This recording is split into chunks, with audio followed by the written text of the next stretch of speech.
ಎಲ್ಲರಿಗೂ ನಮಸ್ಕಾರ ಸ್ನೇಹಿತರೆ. ಆಗಸ್ಟ್ 23ರಂದು ತುಂಬ ಶಕ್ತಿಯುತವಾದ ಬೆನಕನ ಅಮಾವಾಸ್ಯೆ ಇದೆ.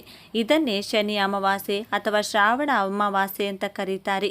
ಆಗಸ್ಟ್ 23ರಂದು ಭಾದ್ರಪದ ಅಮಾವಾಸ್ಯೆಯನ್ನು ಆಚರಿಸಲಾಗುತ್ತದೆ.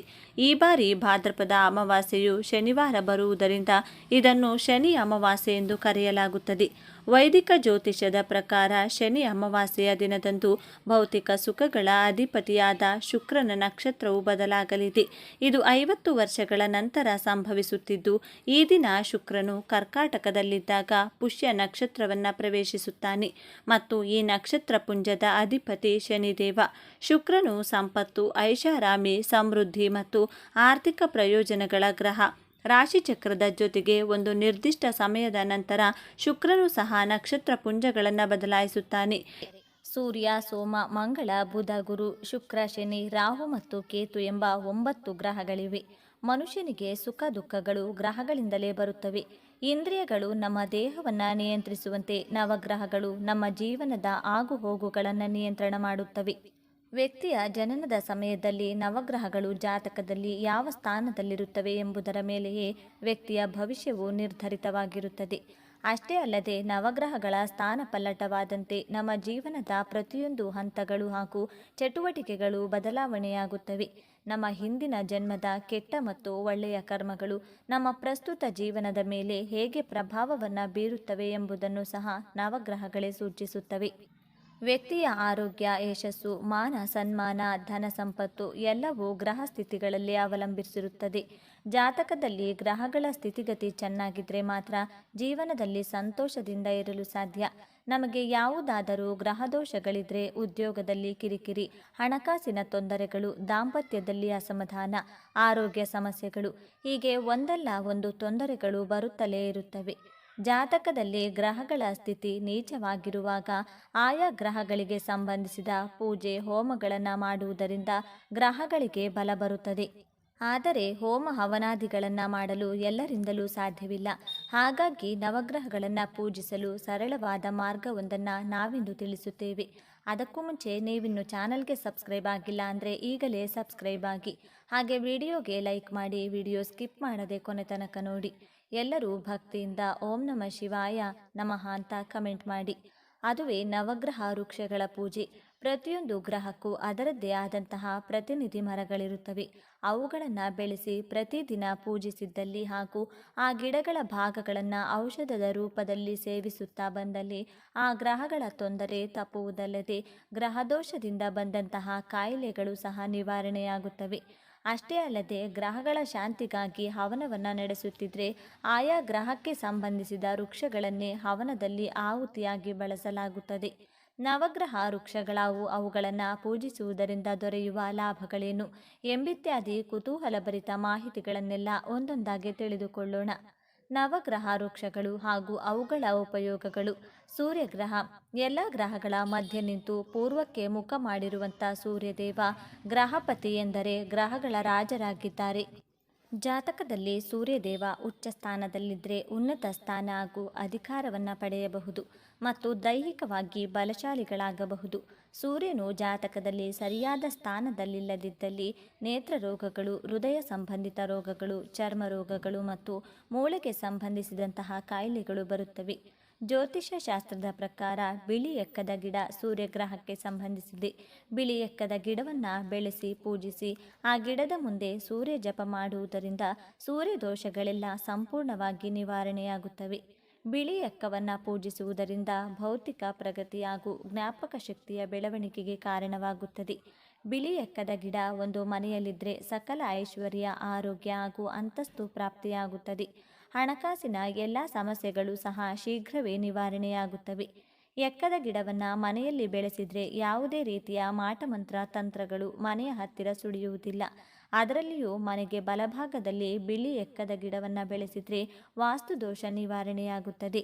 ಬಿಳಿ ಎಕ್ಕದ ಎಲೆಯನ್ನು ರವಿ ಗ್ರಹಕ್ಕೆ ಅರ್ಪಿಸಿ ಭಕ್ತಿಯಿಂದ ಸೂರ್ಯ ದೇವರನ್ನು ಪೂಜಿಸಿದರೆ ಸೂರ್ಯ ದೋಷಗಳೆಲ್ಲವೂ ನಿವಾರಣೆಯಾಗುತ್ತದೆ. ಅಷ್ಟು ಮಾತ್ರವಲ್ಲದೆ ಬಿಳಿ ಎಕ್ಕದ ಗಿಡ ವಿನಾಯಕ ದೇವರಿಗೆ ಬಹಳ ಪ್ರಿಯವಾದದ್ದು. ವಿನಾಯಕರಿಗೆ ಬಿಳಿ ಎಕ್ಕದ ಹೂವನ್ನು ಅರ್ಪಣೆ ಮಾಡಿ ಪೂಜಿಸಿದರೆ ಹಲವು ರೀತಿಯ ದೋಷಗಳು ನಿವಾರಣೆಯಾಗುತ್ತವೆ. ಬುಧ ಗ್ರಹ ನಮ್ಮ ನರಮಂಡಲ ವ್ಯವಸ್ಥೆಯ ಅಧಿಪತಿ. ಬುಧ ಗ್ರಹವು ಶಿಕ್ಷಣ, ಬರವಣಿಗೆಯ ಸಾಮರ್ಥ್ಯ, ಬುದ್ಧಿವಂತಿಕೆ, ವ್ಯವಹಾರ ಕೌಶಲ್ಯ, ಸಂಬೋಧನೆಗಳನ್ನು ನಿಯಂತ್ರಿಸುವಂತಹ ಗ್ರಹ. ಜಾತಕದಲ್ಲಿ ಬುಧ ಗ್ರಹ ದುರ್ಬಲನಾದರೆ ನರಗಳ ದೌರ್ಬಲ್ಯ, ತೊದಲುವಿಕೆಗೆ, ಮನಸ್ಸಿನಲ್ಲಿ ಗೊಂದಲ, ಏಕಾಗ್ರತೆಯ ಕೊರತೆ, ಅಧ್ಯಯನದಲ್ಲಿ ಹಿನ್ನಡೆ ಮುಂತಾದ ಅಡೆತಡೆಗಳು ಉಂಟಾಗುತ್ತವೆ. ಬುಧ ಗ್ರಹವನ್ನು ಪ್ರಸನ್ನಗೊಳಿಸಲು ಉತ್ತರಾಣಿ ಗಿಡವನ್ನು ಪೂಜಿಸಬೇಕು. ಬುಧ ಗ್ರಹವನ್ನು ಪ್ರತಿನಿಧಿಸುವ ಸಸ್ಯವಾಗಿರುವ ಉತ್ತರಾಣಿಯನ್ನು ಸಂಸ್ಕೃತ ಭಾಷೆಯಲ್ಲಿ ಅಪಮಾರ್ಗ ಎಂದು ಕರೆಯಲಾಗುತ್ತದೆ. ಉತ್ತರಾಣಿಯು ವಿನಾಯಕ ಚತುರ್ಥಿಯಂದು ಗಣಪತಿ ದೇವರಿಗೆ ಅರ್ಪಣೆ ಮಾಡುವಂಥ 21 ಪತ್ರೆಗಳಲ್ಲಿ ಪ್ರಮುಖವಾದ ಪತ್ರೆಯಾಗಿದೆ. ಇದನ್ನು ಶಿವರಾತ್ರಿ ಎಂದು ಶಿವಪೂಜೆಯಲ್ಲಿಯೂ ಬಳಸಲಾಗುತ್ತದೆ. ಚಂದ್ರ ನಮ್ಮ ಮನಸ್ಸನ್ನು ಆಳುವಂತಹ ಗ್ರಹ. ಚಂದ್ರ ನಮ್ಮ ಮನಸ್ಸಿನ ನೆಮ್ಮದಿ ಹಾಗೂ ದುಃಖ ಎರಡಕ್ಕೂ ಚಂದ್ರನೇ ಮುಖ್ಯ ಕಾರಣ. ಯಾರ ಜಾತಕದಲ್ಲಿ ಚಂದ್ರ ಚೆನ್ನಾಗಿರುತ್ತಾನೋ ಆ ವ್ಯಕ್ತಿ ಸದಾ ಚಿಂತಾರಹಿತನಾಗಿರುತ್ತಾನೆ. ಆ ವ್ಯಕ್ತಿಯು ಜೀವನದಲ್ಲಿ ಯಾವುದೇ ಸಮಸ್ಯೆ ಬಂದರೂ ಅತಿ ಸರಳವಾಗಿ ನಿಭಾಯಿಸುವಂಥವನಾಗಿರುತ್ತಾನೆ. ಹಾಗಾಗಿ ಚಂದ್ರ ಜಾತಕದಲ್ಲಿ ಬಲವಾಗಿರಬೇಕು. ಚಂದ್ರಗ್ರಹದಿಂದ ಉಂಟಾಗುವ ದೋಷಗಳನ್ನು ಬಗೆಹರಿಸಿಕೊಳ್ಳಲು ಪಲಾಶ ವೃಕ್ಷವನ್ನು ಅಂದರೆ ಮುತ್ತುಗದ ಮರವನ್ನು ಆರಾಧಿಸುವುದು ತುಂಬ ಒಳ್ಳೆಯದು. ಮುತ್ತುಗದ ಮರವನ್ನು ಪೂಜಿಸುವುದರಿಂದ ವ್ಯಕ್ತಿಯ ಮಾನಸಿಕ ರೋಗಗಳೆಲ್ಲ ಗುಣವಾಗುತ್ತವೆ. ಮುತ್ತುಗದ ಎಲೆಗಳನ್ನು ಪೂಜಿಸುವುದರಿಂದ ಚಂದ್ರನ ವಿಶೇಷ ಕೃಪೆ ಉಂಟಾಗಿ ಮಾನಸಿಕ ನೆಮ್ಮದಿ ದೊರೆಯುತ್ತದೆ. ಮಂಗಳ ಜ್ಯೋತಿಷ್ಯ ಶಾಸ್ತ್ರದಲ್ಲಿ ಮಂಗಳ ಗ್ರಹವನ್ನು ಉಗ್ರ ಸ್ವಭಾವದ ಗ್ರಹ ಎಂದು ಉಲ್ಲೇಖಿಸಲಾಗುತ್ತದೆ. ಮಂಗಳವನ್ನು ಅಂಗಾರಕ ಎಂದು ಸಹ ಕರೆಯಲಾಗುತ್ತದೆ. ದೇಹದ ಸ್ನಾಯು ವ್ಯವಸ್ಥೆ ಹಾಗೂ ರಕ್ತ ಪರಿಚಲನಾ ವ್ಯವಸ್ಥೆಯು ಮಂಗಳನ ನಿಯಂತ್ರಣದಲ್ಲಿರುತ್ತದೆ. ಜಾತಕದಲ್ಲಿ ಮಂಗಳ ದುರ್ಬಲನಾಗಿದ್ದರೆ ರಕ್ತ ಸಂಬಂಧಿತ ಸಮಸ್ಯೆಗಳು ಎದುರಾಗುತ್ತವೆ. ಮದುವೆ ಸಫಲವಾಗಲು ಮಂಗಳನ ಕೃಪೆ ಬಹಳ ಮುಖ್ಯ. ವೈವಾಹಿಕ ಜೀವನದಲ್ಲಿ ಅಡೆತಡೆಗಳು ಎದುರಾಗುತ್ತಿದ್ದಲ್ಲಿ ಮಂಗಳನ ಸ್ಥಾನ ಉತ್ತಮವಾಗಿಲ್ಲ ಎಂಬ ಅರ್ಥ ಬರುತ್ತದೆ. ಹಾಗೆಯೇ ಮಂಗಳನ ಸ್ಥಾನ ಉತ್ತಮವಾಗಿದ್ದಲ್ಲಿ ದಾಂಪತ್ಯ ಜೀವನ ಸಂತಸವಾಗಿರುತ್ತದೆ. ಕಗ್ಗಲಿ ಸಸ್ಯವು ಮಂಗಳಕ್ಕೆ ಸಂಬಂಧಿಸಿದ್ದಂತಾಗಿದೆ. ಕಗ್ಗಲಿ ವೃಕ್ಷವನ್ನು ಆರೈಕೆ ಮಾಡಿ ಪೂಜೆ ಮಾಡುವುದರಿಂದ ಕುಜದೋಷಗಳೆಲ್ಲವೂ ನಿವಾರಣೆಯಾಗುತ್ತದೆ. ಈ ಗಿಡವನ್ನು ನಿತ್ಯ ಪೂಜಿಸುವುದರಿಂದ ರಕ್ತ ಸಂಬಂಧಿತ ಮತ್ತು ಚರ್ಮ ರೋಗಗಳೆಲ್ಲ ನಿವಾರಣೆಯಾಗುತ್ತವೆ. ಗುರುಗ್ರಹ ಎಲ್ಲ ಗ್ರಹಗಳಿಗೂ ಅತ್ಯಂತ ಶುಭ ಫಲಗಳನ್ನೇ ನೀಡುವಂತಹ ಗ್ರಹವಾಗಿದೆ. ಐಶ್ವರ್ಯ, ಅದೃಷ್ಟ, ಬೆಳವಣಿಗೆ ಮತ್ತು ಸಮೃದ್ಧಿಗೆ ಗುರುಗ್ರಹ ಕಾರಕವಾಗಿದೆ. ಜಾತಕದಲ್ಲಿ ಗುರು ದುರ್ಬಲನಾಗಿದ್ದರೆ ವ್ಯಕ್ತಿಯನ್ನು ಆಲಸ್ಯ, ಸೋಮಾರಿತನ ಆವರಿಸುತ್ತದೆ. ಆ ವ್ಯಕ್ತಿ ಜ್ಞಾನದಲ್ಲಿ ಬಡವನಾಗಿರುತ್ತಾನೆ ಮತ್ತು ಸಂಪತ್ತಿನಲ್ಲಿ ಕೊರತೆಯನ್ನು ಎದುರಿಸುತ್ತಾನೆ. ಹಾಗೆಯೇ ಉತ್ತಮ ಸಂಗಾತಿ ದೊರೆಯಲು, ಕಂಕಣ ಬಲ ಕೂಡಿ ಬರಲು ಗುರುವಿನ ಬಲ ಬೇಕೇ ಬೇಕು. ಗುರುಗ್ರಹದಿಂದ ಉಂಟಾಗುವ ದೋಷವನ್ನು ನಿವಾರಿಸಿಕೊಳ್ಳಲು ಅಶ್ವತ್ಥ ವೃಕ್ಷವನ್ನು ಪೂಜಿಸಬೇಕು. ಅಶ್ವತ್ಥ ವೃಕ್ಷಕ್ಕೆ ಪ್ರದಕ್ಷಿಣೆ ಹಾಕುವುದರಿಂದ ಗುರುವಿಗೆ ಸಂಬಂಧಿಸಿದ ದೋಷಗಳೆಲ್ಲ ನಿವಾರಣೆಯಾಗುತ್ತವೆ. ಜೊತೆಗೆ ಗುರುವಿನ ಕೃಪೆಯೂ ಉಂಟಾಗಿ ಜ್ಞಾನವೂ ಸಹ ವೃದ್ಧಿಯಾಗುತ್ತದೆ. ಅಶ್ವತ್ಥ ವೃಕ್ಷದ ಮೂಲ ಭಾಗದಲ್ಲಿ ಬ್ರಹ್ಮ, ಮಧ್ಯಭಾಗದಲ್ಲಿ ವಿಷ್ಣು ಹಾಗೂ ತುದಿಯಲ್ಲಿ ರುದ್ರದೇವರು ನೆಲೆಸಿರುತ್ತಾರೆ. ಹಾಗಾಗಿ ಅಶ್ವತ್ಥ ವೃಕ್ಷಕ್ಕೆ ಹಿಂದೂ ಸಂಪ್ರದಾಯದಲ್ಲಿ ಬಹಳ ಪ್ರಾಮುಖ್ಯತೆ ಇದೆ. ಅಶ್ವತ್ಥ ಮರಕ್ಕೆ 7 ಪ್ರದಕ್ಷಿಣೆಯನ್ನು ಮಾಡಿದರೆ 10,000 ಗೋದಾನ ಮಾಡಿದಷ್ಟು ಪುಣ್ಯ ಲಭಿಸುತ್ತದೆ. ದಿನದ 24 ಗಂಟೆಗಳು ಸಹ ಆಮ್ಲಜನಕವನ್ನೇ ಹೊರಸೂಸುವಂಥ ಏಕೈಕ ವೃಕ್ಷವೆಂದರೆ ಅಶ್ವತ್ಥ ವೃಕ್ಷ. ಪದ್ಮಪುರಾಣದ ಪ್ರಕಾರ ಅಶ್ವತ್ಥ ವೃಕ್ಷಕ್ಕೆ ನಮಸ್ಕರಿಸುವುದು ಹಾಗೂ ಪ್ರದಕ್ಷಿಣೆಯನ್ನು ಹಾಕುವುದು ಮನುಷ್ಯನ ಆಯುಷ್ಯವನ್ನು ವೃದ್ಧಿಸುತ್ತದೆ. ಪ್ರಾಚೀನ ಕಾಲದಲ್ಲೆಲ್ಲ ಋಷಿಮುನಿಗಳು ಅಶ್ವತ್ಥ ವೃಕ್ಷದ ಕೆಳಗೆ ಕುಳಿತು ಜಪ ಅನುಷ್ಠಾನಗಳನ್ನು ಮಾಡುತ್ತಾ ಇರುತ್ತಿದ್ದರು. ಶುಕ್ರಗ್ರಹ ಪ್ರತಿಯೊಬ್ಬ ಮನುಷ್ಯನಿಗೂ ಗುರುವಿನ ನಂತರ ಲಾಭಕಾರಕ ಗ್ರಹವೆಂದರೆ ಅದು ಶುಕ್ರಗ್ರಹ. ಶುಕ್ರ ಅಂದರೆ ವೈವಾಹಿಕ ಜೀವನದಲ್ಲಿ ಸುಖ ಇದೆಯೋ ಇಲ್ಲವೋ ಎಂಬುದನ್ನು ನೋಡುವುದೇ ಶುಕ್ರನ ಸ್ಥಾನ ಬಲದಿಂದ. ಉತ್ತಮ ಸಂತಾನ ಪ್ರಾಪ್ತವಾಗಲು ಶುಕ್ರನ ಅನುಗ್ರಹ ಅತ್ಯಗತ್ಯ. ಶುಕ್ರ ವಾಹನಕಾರ, ಕಟ್ಟಡಕಾರನು ಸಹ ಆಗಿರುತ್ತಾನೆ. ಅಂದರೆ ಶುಕ್ರನು ಉತ್ತಮವಾಗಿದ್ದರೆ ಆ ಜಾತಕದವರು ಒಂದಕ್ಕಿಂತ ಹೆಚ್ಚು ವಾಹನಗಳಿಗೆ ಮತ್ತು ಕಟ್ಟಡಗಳಿಗೆ ಒಡೆಯರಾಗುತ್ತಾರೆ. ಶುಕ್ರಗ್ರಹ ಜಾತಕದಲ್ಲಿ ಚೆನ್ನಾಗಿಲ್ಲ ಅಂದರೆ ಜೀವನದಲ್ಲಿ ಸಾಮರಸ್ಯಗಳ ಕೊರತೆ, ಸಂಗಾತಿಗಳಿಂದ ದೂರಾಗುವುದು, ವಾಹನ ಮತ್ತು ಮನೆಯ ಸಮಸ್ಯೆಗಳು ಮತ್ತು ಗರ್ಭಕೋಶಕ್ಕೆ ಸಂಬಂಧಿತ ರೋಗಗಳು ಉಂಟಾಗುತ್ತವೆ. ಶುಕ್ರಗ್ರಹದಿಂದ ಉಂಟಾಗುವ ಸಮಸ್ಯೆಗಳಿಂದ ಮುಕ್ತಿಯನ್ನು ಪಡೆದುಕೊಳ್ಳಲು ಅತ್ತಿಮರ ಅಥವಾ ಔದುಂಬುರವು ವೃಕ್ಷವನ್ನು ಪೂಜಿಸಬೇಕು. ಪ್ರತಿನಿತ್ಯ ಔದುಂಬರ ವೃಕ್ಷಕ್ಕೆ ಪ್ರದಕ್ಷಿಣೆಯನ್ನ ಮಾಡ್ತಾ ಬಂದಲ್ಲಿ ಶುಕ್ರ ಗ್ರಹಕ್ಕೆ ಸಂಬಂಧಿಸಿದ ದೋಷಗಳೆಲ್ಲ ಪರಿಹಾರವಾಗುತ್ತವೆ. ಔದುಂಬರ ವೃಕ್ಷ ದತ್ತಾತ್ರೇಯರ ವಾಸಸ್ಥಾನವಾಗಿದೆ. ಹಾಗಾಗಿ ಮನೆ ಅಂಗಳದಲ್ಲಿ ಔದುಂಬರ ವೃಕ್ಷ ಇದ್ರೆ ಅಲ್ಲಿ ದತ್ತಾತ್ರೇಯ ಸಾನ್ನಿಧ್ಯವೇ ಇದ್ದಂತಾಗುತ್ತದೆ. ಶನಿಗ್ರಹ ಶನಿಗ್ರಹವನ್ನು ಕರ್ಮದ ದೇವರೆಂದೇ ಪರಿಗಣಿಸಲಾಗುತ್ತದೆ. ಶನಿಗ್ರಹ ನಮ್ಮ ಕರ್ಮಕ್ಕೆ ಅನುಗುಣವಾಗಿ ಒಳ್ಳೆಯ ಮತ್ತು ಕೆಟ್ಟ ಪರಿಣಾಮಗಳನ್ನು ಕರುಣಿಸುತ್ತಾರೆ. ನಮ್ಮ ಜಾತಕದಲ್ಲಿ ಶನಿಯ ವಕ್ರ ದೃಷ್ಟಿ ಇದ್ದರೆ ಆ ವ್ಯಕ್ತಿ ಸಾಕಷ್ಟು ಕಷ್ಟಗಳನ್ನು ಎದುರಿಸಬೇಕಾಗುತ್ತದೆ. ಶನಿಗ್ರಹವು ಕಷ್ಟಗಳನ್ನು ನೀಡುವುದರ ಮೂಲಕ ಜೀವನದ ಅರ್ಥ ಮತ್ತು ಧರ್ಮವನ್ನು ತಿಳಿಸಿಕೊಡುತ್ತಾರೆ. ಶನಿಯ ಪ್ರಭಾವಕ್ಕೆ ಒಳಗಾದಾಗ ಉಂಟಾಗುವಂತಹ ಅಹಿತಕರ ಸಂಗತಿಗಳಿಂದ ದೂರವಿರಲು ಶಮಿ ಅಥವಾ ಬನ್ನಿ ವೃಕ್ಷವನ್ನು ಪೂಜಿಸಬೇಕು. ನವಗ್ರಹಗಳಲ್ಲಿ ತುಂಬ ಶಕ್ತಿಶಾಲಿಯಾದ ಗ್ರಹವಾದ ಶನಿಯನ್ನು ಪ್ರತಿನಿಧಿಸುವಂತಹ ಶಮಿ ವೃಕ್ಷವನ್ನು ಪೂಜಿಸುವುದರಿಂದ ಶನಿದೇವರನ್ನೇ ಪೂಜಿಸಿದಷ್ಟು ಫಲ ದೊರೆಯುತ್ತದೆ. ಹಾಗಾಗಿ ಈ ವೃಕ್ಷವನ್ನು ಎಲ್ಲ ಶನಿದೇಗುಲಗಳ ಆವರಣದಲ್ಲಿ ಬೆಳೆಸಲಾಗಿರುತ್ತದೆ.